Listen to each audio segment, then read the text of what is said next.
सभी दोस्तों को जय हिंद।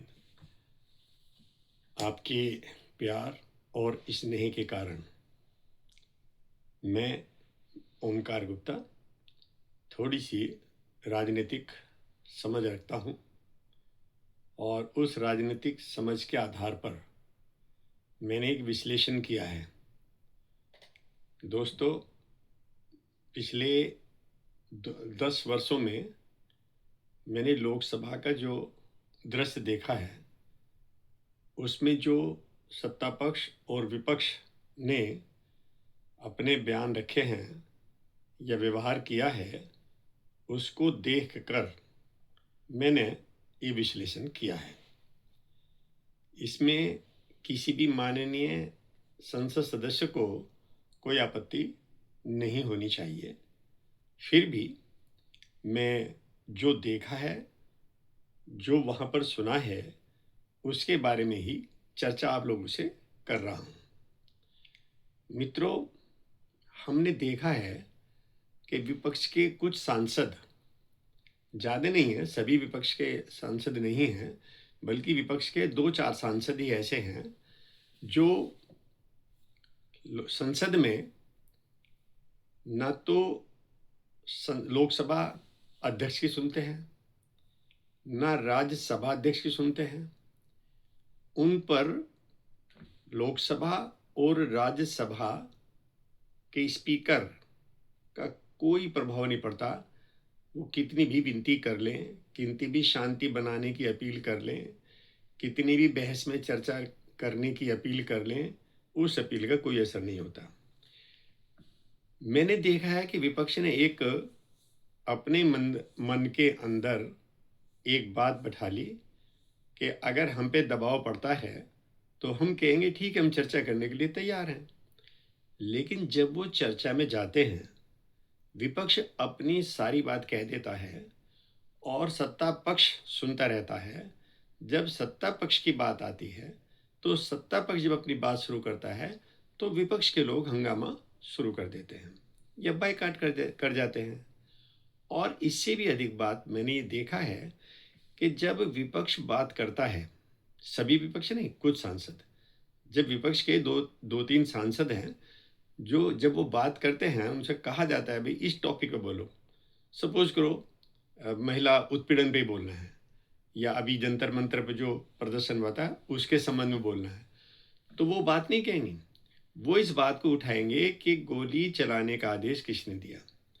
मेरी पता नहीं, मेरी मंदबुद्धि हो सकती है, मैं ये मानता हूँ कि जब फोर्स रखा गया है और फोर्स ने एक नियम बना दिया कि भाई आप इतने से ज़्यादा इकट्ठे नहीं हो सकते, या अगर आप फोर्स पर पत्थर चलाएंगे, मान लो मैं ही आपको गाली देता हूँ, मान लो मैं ही आपके बारे में अपशब्द कहना शुरू कर देता हूँ, तो आप मुझ पर बहुत सारे मुकदमे चला देंगे। और वो तो पुलिस है। जब आप पुलिस को मारेंगे, पुलिस पे हमला करेंगे, सरकारी संपत्तियों को तोड़ेंगे, तो पुलिस क्या करे? रिक्वेस्ट से तो कोई मान नहीं रहा, प्रार्थना से तो कोई मान नहीं रहा, अपील से कोई तो मान नहीं रहा, तो पुलिस क्या करे? पुलिस को बल प्रयोग करना पड़ता है।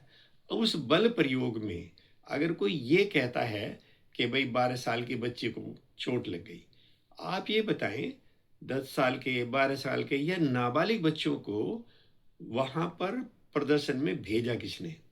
सबसे बड़ी गलती तो मैं ये मानता हूं कि नाबालिग बच्चे को प्रदर्शन में भेजना और फिर उससे अपशब्द कहलवाना, ये बहुत बड़ी शर्मिंदगी की बात है। तो ये तो हुई उस बात की। अब इनको ये चर्चा पता होना चाहिए, विपक्ष को ये पता होना चाहिए कि परिस्थिति के अनुसार ही पुलिस फोर्स निर्णय लेता है।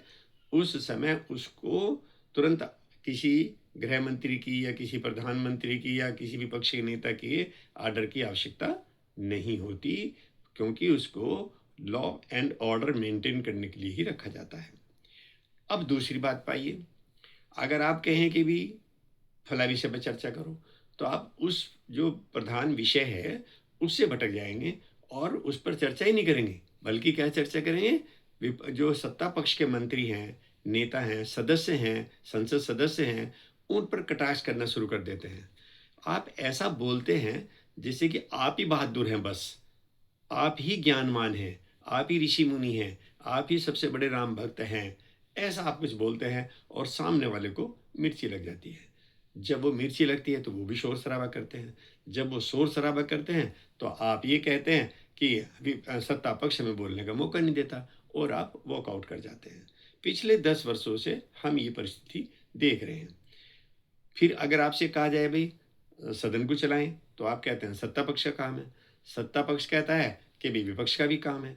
दोनों मैं ये मानता हूँ सत्ता पक्ष और विपक्ष इन दोनों को अपनी दलगत राजनीति से अलग हटकर ही देश के बारे में सोचना चाहिए और देश सदन में अपनी जो विषय है उस विषय पर सार्थक चर्चा करनी चाहिए जिससे कि कोई एक ऐसा मूवमेंट हो सके, एक ऐसा मटेरियल बन सके जो देश के काम आए।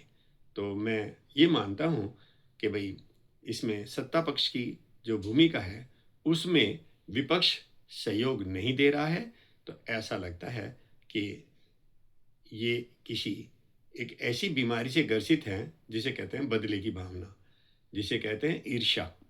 ईर्ष्या से ग्रसित हैं कि जो आज सत्ता पक्ष है वो सत्ता में आया कैसे।